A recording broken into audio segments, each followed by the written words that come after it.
mon retour, j'appris que l'enfant était mort. Ah, monsieur, me disait, en sanglotant bien fort, la vieille, devenue un peu de jour caduque.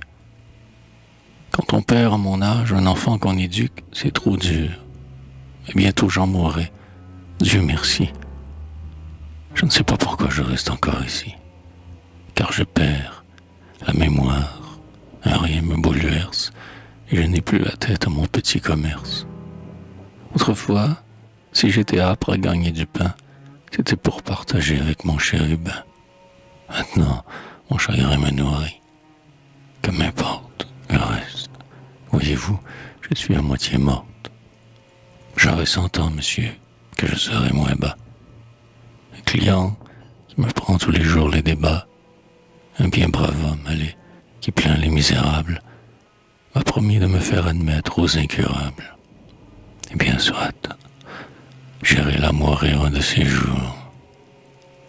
Que pouvais-je répondre à ce navrant discours? Que faire pour calmer une douleur si grande? Hélas, rien. Et depuis, chez la pauvre marchande, quand j'entrais acheter quelques journaux du soir, j'étais muet devant cet affreux désespoir. Vers ce temps, ce n'est plus pour nous une surprise. Notre gouvernement était en pleine crise. Voici l'intéressant langage qu'on tenait. C'est fort heureux, tant pis pour l'ancien cabinet.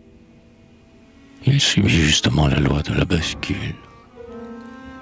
Morel était trop vieux et Morin ridicule. Moreau s'imaginait être de droit divin et Morand recevait par trop de pots de vin.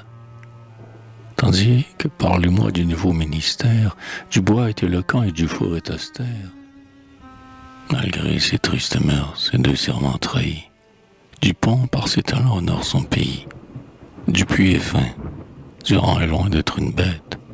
Nous aurons avec eux la politique honnête. Leur programme est très bien.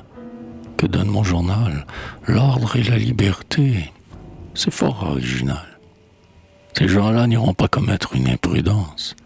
Bref, il était acquis, et de toute évidence, que le groupe Morel, Morin, Morin, Moreau, de tout progrès utile lui était le bourreau, et qu'à droit à l'abîme il menait la patrie. Tandis qu'agriculture, art, commerce, industrie allaient fleurir et prendre un essor bien plus grand par la combinaison du four, du bois, du rond. Je connaissais Durand, un homme fort aimable, et, depuis quelque temps, je me trouvais blâmable. Se désintéresser de tout, ce n'est pas bien. On finirait par être mauvais citoyen. Voyons, ce cabinet, il n'a rien qui me gêne. Il est conservateur, libéral, homogène, très gentil, et déjà plein d'un zèle subit. Le dos au feu, troussant les pans de mon habit. De mes nouveaux amis, j'exposais la tactique. Alors, dans l'ennui d'un salon politique, le thé circule avec les tranches de baba. 6 semaines après, le cabinet tomba. Ah, j'étais furieux cette fois. Mettre à terre des gens si bien pensants et si bon ministère, c'est à désespérer de tout gouvernement.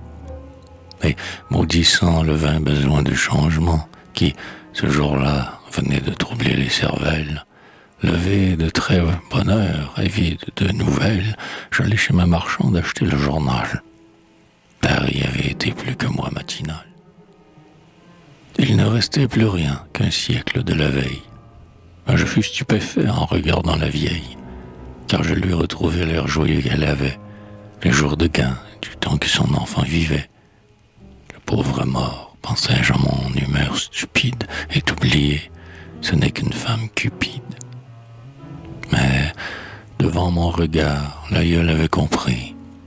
Ah, fit-elle, monsieur, ne soyez pas surpris si j'ai le cœur content de ce bon jour de vente. Moi, je n'ai plus besoin de rien et je m'en vante. Mais pour Joseph, avec de l'argent emprunté, j'ai pu prendre un terrain à perpétuité. Et j'ai fait des billets et l'huissier me menace.